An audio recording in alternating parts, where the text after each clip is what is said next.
All right, excellent afternoon to all those who are watching me across the states in Nigeria. What was announced as a coalition is already looking like a, confusion. In less than a week, alliances are formed, fractured, and of course reshaped themselves again. A summit in Ibadan promised unity, a single candidate, a strong opposition front, but today, court rulings, internal crisis, and sudden defections have thrown into coalition into uncertainty.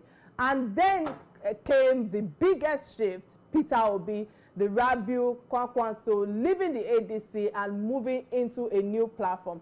I'm asking the ADC, or shall I say the question is no longer just about alliances. The question is about how do we move forward from here. The question is this: the rise of a credible alternative or just another political rearrangement? Because if alliances collapse this early, what exactly are Nigerians being asked to trust? I asked that question in pain. Again, I welcome you to another interesting edition of Real Talk with Kike. I remain your convener, your executive producer, your chief host. My name remains Kike Lomo Atanda-Owo. I think it's important for us to hear what's on this day in history segment as for us. When I return, I give my 2 cents on it. Please stay with me. I'll be right back.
Right, many thanks for staying with me. My takeaway from on this day in history segment in 1999, to be precise, was when Nigeria took a decisive step back to civilian rule, civilian rule building institutions to restore democratic order after years of military control. And for me, it was not perfect, but it was structured. So today, the reminder is very simple. Democracy is not sustained by movement, it's sustained by structures. And with my topic today, it seems as if, on this day in history today is aligning with the episode at hand, and it looks like a structure is still a matter of concern for us in this side of our country, Nigeria. That's my takeaway thus far on this day in history segment. I think it's important for us to get a word from my sponsor, those who have put me on this platform, who have lent their own, how will I put it now, show their own power behind me. And when I return, we'll dive straight to the issue at hand. Please stay with me. I'll be right back.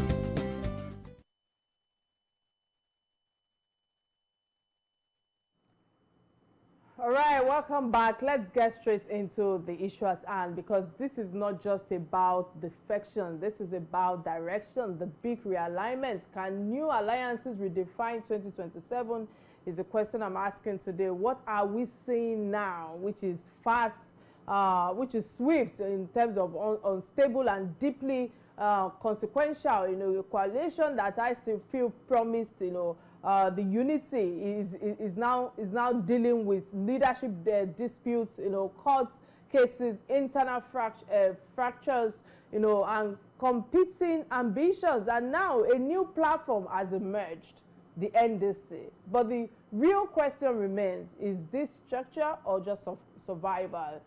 Joining me today is someone very close to the man Kwankwaso himself, Mr. Ladipo Johnson, a legal practitioner, political strategist, public affairs advocate. But before we go into real talk with him, I think it's important for us to play his profile. When I return, I'll be speaking directly with him. Please stay with me. I'll be right back.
All right, many thanks for staying with me. Let me use this medium to quickly usher in my guest, Mr. Ladipo Johnson. Welcome to Real Talk with Kike.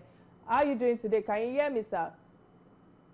Yes, I can hear you. Awesome. Good afternoon, and thanks for having me on your show. Many thanks for creating time to do this with me. I could see that you're wearing the red cap of that represents Kwankwaso. So I don't know if you'll be joining the heavyweights, you know, how will I put it now? You know, opposition, you know, if you will be part of the personality that will be shaking the waters of the inconsistency that is happening in our political scene at the moment. But thank you so much for creating time to do this with me. So let me start with the, I don't know if it's a coalition question now, because, you know, from the reality on ground that was announced as a united front has quickly turned into a confusion. If you listen to my opening earlier regarding the legal battles, you know, the leadership, the disputes, the defections, was this coalition ever truly liable, or was it just unable, you know, unstable from the very beginning? Because at the Battle Summit, you know, opposition leaders promised one presidential candidate, you know, but we already know multiple ambitions exist amongst the personality that is being shown to us. So looking at the single candidate promise, realistically, sir, was that promise ever achievable from your own perspective, or was it just a political theater? What's your take on this? Thank you very much. I was privileged enough to have been at the Ibadan Summit personally. And as at that time, I was still the National Publicity Secretary of the NNPP. So when the communique stated, amongst other things, that we would try our best to present and support one candidate towards the elections, it didn't mean that that candidate was going to be the ADC. At that time, of course, the ADC had more of the leaders that we see, the political and thought leaders. But there have always been two sides to it, two fundamental theories, as it were. Let me explain. We all realized that we were, as opposition, under attack, in quotes, from the government or from the APC. And some said, let's have everyone in one pot. Everybody come into the ADC. Some said that is dangerous. The ADC has court cases. If truly government is trying to stop them or what have you, stop the opposition or what have you, it makes it easier. It's just one party. Once something has been thrown at them, then everyone's gone. Some felt that we should go the other way, that they should split up. And whoever is standing at the end of the legal tussles, you know, the various legal tussles, whoever is left standing, we look at which one is the most viable option and support. Everyone saying we support this person for the presidency, we support this party for the presidency. So you see, Ibadan wasn't just a jamboree. It was something that all parties felt was doable. Now, fast forward to Sunday, when Peter Obi and Kwankwaso moved. They sat down after the Supreme Court ruling, returning the case to the Federal High Court, that particular one. They sat down with various legal minds and came to their, look, the ADC is in a precarious position. Apart from this case that we're going back, because, you know, the timeline is waiting. The new amended Electoral Act, primaries must be on the 30th. The last primaries should be on the 30th of May. And your party register has to get to INEC 21 days before the day of your primaries. So if you're having your primaries on the 28th or on the 27th, or you calculate backwards. So that means there's a limited time for you to say, oh, after this case, or there's something bad, let me jump to another party and try to contest from there. So I think with all the things there, the two gentlemen decided that, look, it's best we talk to our friend Seriaki Dixon. They had been holding meetings, even as ADC, Governor Sheyi Makinde, everyone together, PDP, this and that. There have been regular meetings. So it's not that they all, of course they have ambition. There's nothing wrong with ambition. But I believe that all is not lost. If they all survive till campaign time, I don't know when that is, maybe August, September, all right, and all the parties survive, then they look and see if there's still a possibility. All right. Who has the biggest buzz and everything, and let's support him. All right, but that is how it happened. I hear you loud and clear. I don't know how to respond to your submission, because like you said, Ibadan wasn't just a Japa movement, but I don't know if there is hope in terms of certain issues that is on ground now. But let me move away from that. Let me move to the court factor now, because the court rulings have now disrupted both the ADC and PDP structures.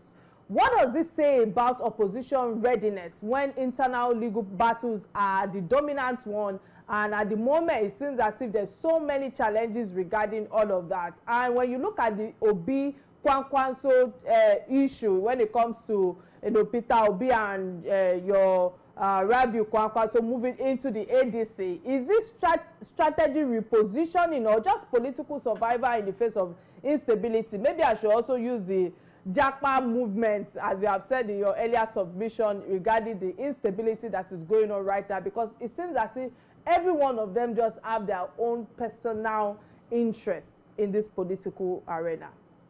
Well, I think, I think we really should look at it. It's easier to say that.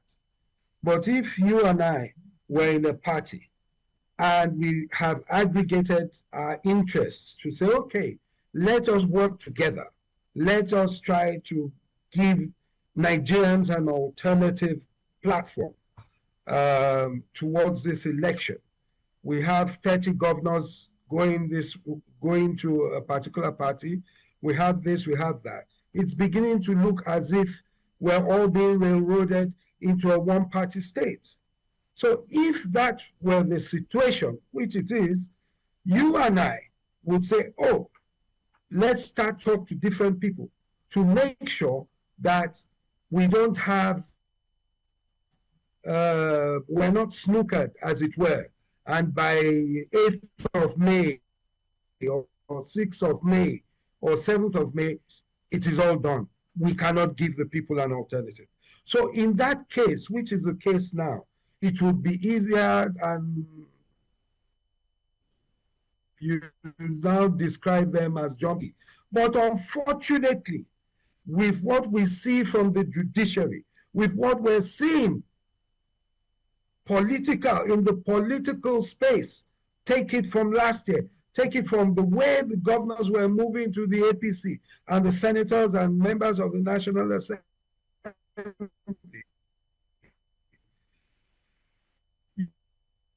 You begin to wonder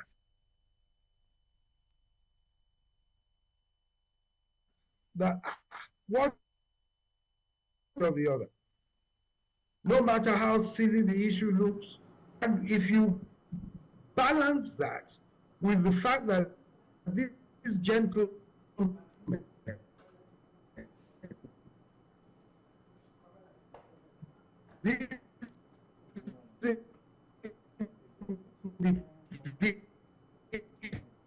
individuals, whether because of the spurious court cases going on around them, they have to try their best to move from left to right to see. All right. Can you hear me, sir? Unfortunately, let's go on a quick break to get a word from my sponsors. When I return, the conversation will continue. Please stay with me. I'll be right back. This is Real Topic again.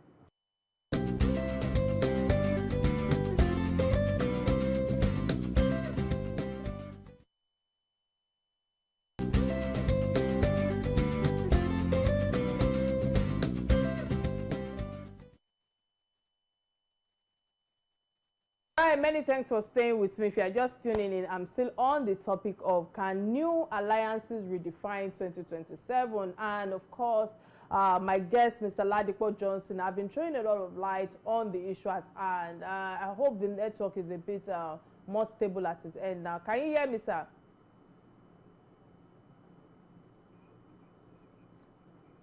Okay, unfortunately, I'm being told that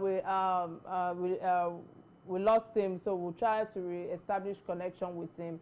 While we're waiting for him, I feel that with all that he has shared thus far, throwing a lot of clarity on the issue at hand with the political structures on ground and, the heavyweights, the two opposition heavyweights, right now, in the party. People are asking so many questions about alliances and how they want to build, how we can trust our political personalities, and why they feel that many of them are actually looking for control. Sir, are you there now? Are you with me? Hello, Mr. Ladipo, can you hear me? Now I can hear you. I was saying, I think I should ask you this question because you understand Kwankwaso's political structure deeply. Is Kwankwaso, entering this new alliance to build or to control? Because realistically, can it actually coexist in a coalition where he's not the central figure? I'll need you to throw issue at hand because I feel that part of the challenges right now also when it comes to the obedience structure is the fact that they feel that Peter Obi just wants to be the central figure. If he's not the president or he's not the vice president or something, I'm not even sure he wants to be the vice. I think he just wants to be the lead in any party. What's your take thus far with the issue at hand?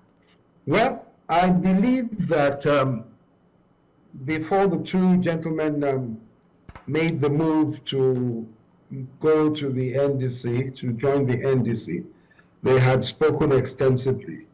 You will recall that in 2023, the last elections we had, that there was talk of Peter Obi and Kwankwaso coming together. At that time, we had 3 persons each in the committees, Senator Victor Ume, late Doyo Kupe, and Julius Abure, because he was in the Labour Party at the time. And on our parts, Buba Galadima, Dr. Batha Bichi, who's left now, who's gone to the APC. And I was fortunate to be the 3rd person there. Unfortunately, the talks did not work at that time. Fast forward to some 4 years, 3+ years, and the situation in the country is different. We've had 3+ years of this government. We've seen what has happened and is happening, and a lot of us have no hope in the renewed hope agenda. We have no faith, we have no belief that it will get better. So Kwankwaso had to look at it and say, okay, I have ambition as well. But some people have argued and are positing the facts that there's been a quiet, silent sort of agreement and understanding that the North does some 8 years and then it rotates back to the South, etc. If that is the case, then people would say that President Tinubu has done 4 years, as it were. Maybe the South should continue another 4 years. In that line, then it is clear that we should maybe support a Southerner for the next election and the next cycle. And Peter Obi made himself available. He has said in different, on different platforms, on different occasions that, oh, he's only going to serve for 1 term, etc. And so, done what a statesman should do. He has put the interest of the presumed majority of people ahead of his own interests and said, okay, let us support this man. We will work together so that we build on a platform for Nigeria, so that Nigeria is stronger politically, not just economically and safety-wise, security, etc., but also politically, that we will know that there's an understanding between northern Nigeria and southern Nigeria, and that it is working, and they're both working for the betterment of the people in the country. So I think that is what we should look at. That is how it came about. And I do not see any problems arising between the two gentlemen, by God's special grace. I do not see any problems arising. So that is why the movements that you have seen everywhere, you hear it is called the OK movement. That is the Obi Kwankwaso movement. So it is that order that they've agreed to do for the next 4 years. Many thanks for that insight right there. But, you know, we've gone on a break earlier. Let me use this medium to quickly open the phone lines for those who would like to be part of the conversation. The phone line is showing on your screen right now. And of course, we're streaming live on Facebook, both on Realtor Petition and Silverbird platform. So, sir, I hear you. Many thanks for all your submission thus far. But I must ask you, because we keep talking about the third, you know, force test, you know, and all of that. And I feel that Nigeria have seen the third force, you know.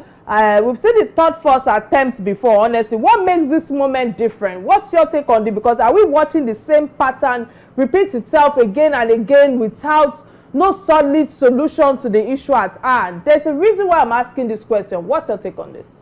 Ordinarily, yeah. Yes, I heard that. Ordinarily, you would want politicians to stick to where they are, their ideology, etc. But in watching what is going on, the person judging, that is the average Nigerian,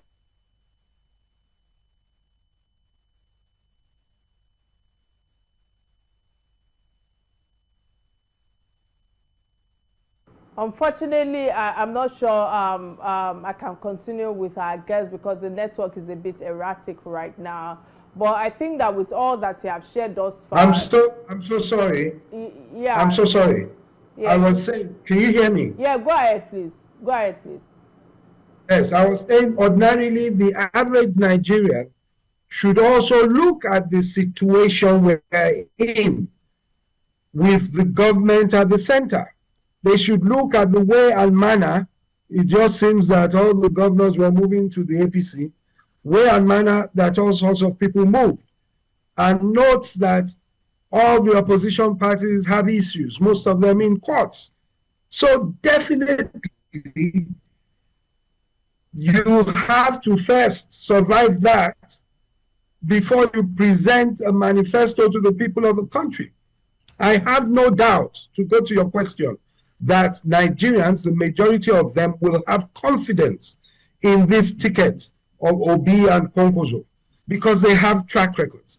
They will know that, okay, this man when he was in Anambra, oh, this one when he was in Kano, when he was in the Senate, when he was Minister of Defense, this and that. Now they've moved from here to here to here, but now they've come with a united program, a united platform that they want to sell to Nigerians. That in the given circumstances, this is the way the economy should go. Given circumstances, this is how we improve on insecurity, etc., etc. Now, once these things are done, I believe that the confidence of the people will be there, and I believe they will vote for them.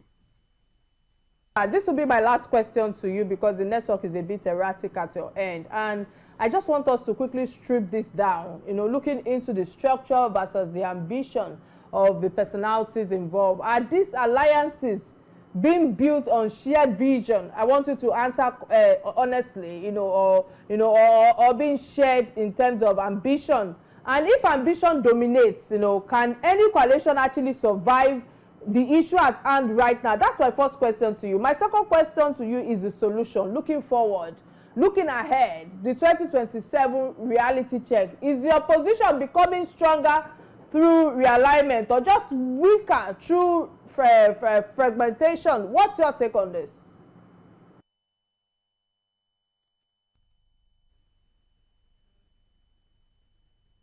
Unfortunately, I think we lost our guest again. I just want to use this medium to just say thank you so much. I'll start. The opposition is becoming stronger.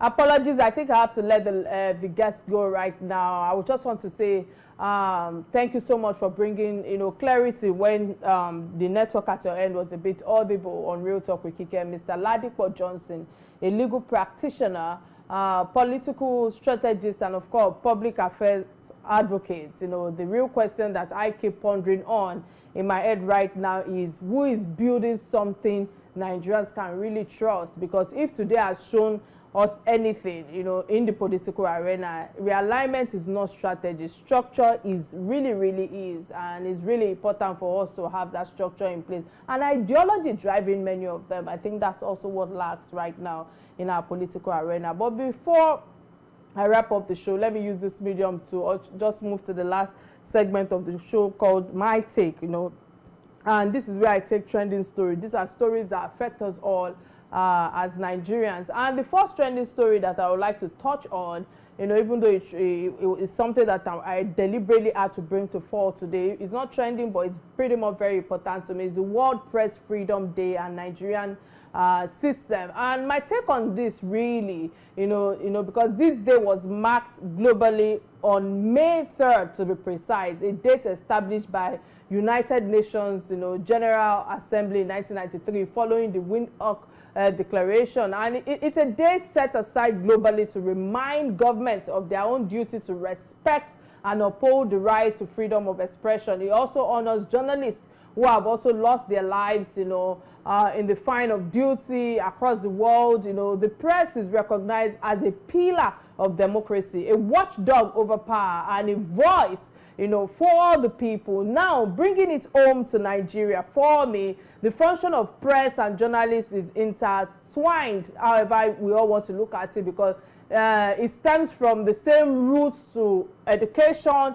to orientation, to reform, to reshape society with the right ideals. But we the pressmen or women have seen a societal obligation to bring us information, and more importantly to interpret events that happens politically and economically. While many of us consume news at face value on socials and the likes, journalists, investigative journalists go deeper. Researchers, we expose the hidden agenda as the corruption, the activities of those driven by selfish interests. We keep it real. That's why this platform is actually, came to birth, Real Talk. And, we interrogate power. We expose that corruption.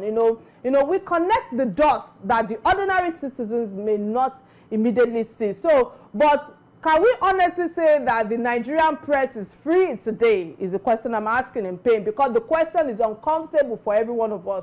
I have seen cases where voices are silenced. The arrest, the repeated detention of Omoyele Sowore is an example for me. That's the founder of Sahara, Reporter. Is one example that hits bottom local and international concern, if you ask me. More recently, there have also been reports of journalists, bloggers, digital commentators being picked up, by security agencies for cyber stalking or inciting content. That alone raises a serious question about what freedom of expression truly means in my practice. So then again, it comes to the role of National Broadcasting Commission, because policies around broadcasting codes, fines for unverified reports, and directive restriction, restriction coverage of sensitive security matters are increasingly seen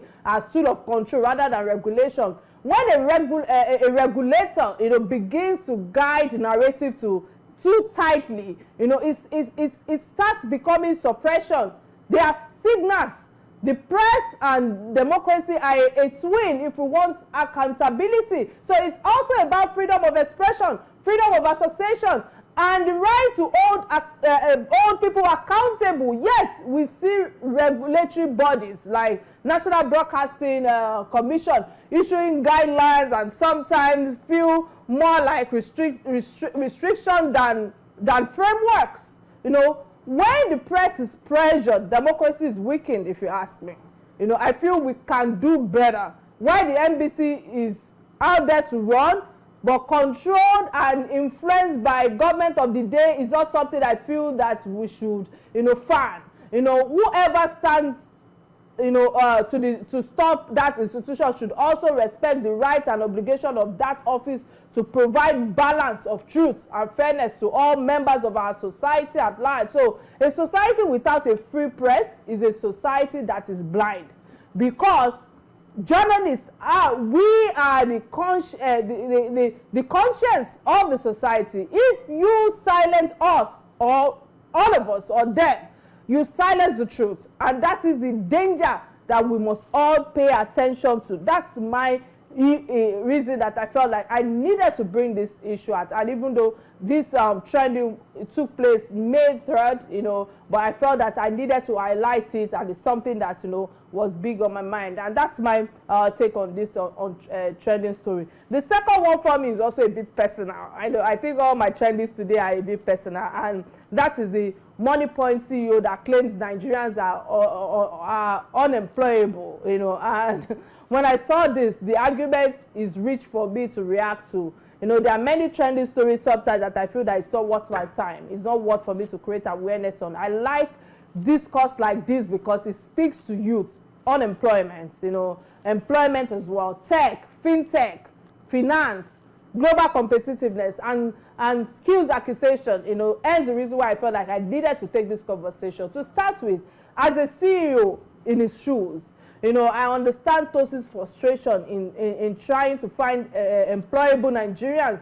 The problem is becoming glaring to Nigerians, and it is already evident to the government. This is a classic effect and consequences of brain drain. It is happening across every sector in Nigeria. My guest today have also spoken about the Ibadan that wasn't a Japa movement. Today, before coming into the studio, some of my family friends have also called my attention to a pastor that it seems you're one of your favorite motivational pastors, Kiki, have Japa to Kenya. My dear, the sector that should worry us now, or that would like to, let me personalize it, that worry me the most are education and health. It's not just about those who are jackpotting. The best of our minds are living, and those left are limited. I stand to be corrected. Nigeria is super talented and gifted, but many of those with financial privilege have relocated abroad in the Japa era. Yes, I said it. If my favorite motivational pastor have just recently announced that himself and his family got the message from God that he's moving to Kenya, those left behind are largely people who do not have the means to relocate. Yes, alongside all those who already have businesses that are thriving and worth sustaining, you will see people sell their properties to go and start life all over again in another country. That being said, guys, let me stay true to the issue at hand, because the system honestly is complex. If you are to be factual and realistic and real, take 10 graduates, again, I stand to be corrected, you may only find about 2 or 3 that sounds are truly capable individuals. What does that figure tell you? There are thousands of graduates who struggle to express themselves, let alone perform effectively in the workplace. Some cannot write full sentences without abbreviation. Yes, give them direct access, and you will see them drop the ball and still have high expectation on return on investment, or think that they are entitled to some increase. Meanwhile, they are not meeting the expectations of why they were being employed in the first place. So initially, when I saw this story, I asked myself whether Tosi was referring to values and systematic corruption, because today, if you run a business in Nigeria, dishonest and trustworthy employees can ruin you. That is another argument for another day. I don't even want to throw a lot of light on that. But now, that for me appears that it is not just because it's not just the focus of the corruption. The question becomes, out of the remaining employable percentage, what are you or what are we doing as CEOs to support the system? What can we take from this in terms of the fintech companies leverage heavily on Nigerian massive customer base? We are talking about over 200 million people. The profits declared by players like OPay have been significant, with conversations around listing on global exchange like the New York Stock Exchange and NASDAQ. Companies like MoneyPoint are also on that same growth trajectory. So here is the main question for me that I feel that we all should ponder on, is that the same Nigerians who form the customer base of these platforms that I've just mentioned, will they be able to afford shares? Will they benefit from the wealth they helped create? If these companies benefit so much from Nigeria's population, why not invest more intentionally in capacity building? Why not use CSR to build the skills gap? Train these so-called unemployable Nigerians and make them employable. People say because I'm a trainer, I'm always referring to training. Training is key. In developed countries, technology is constantly evolving, and the workforce evolves with it. So continuous training and upscaling are standard. Why can't you replicate that here in Nigeria?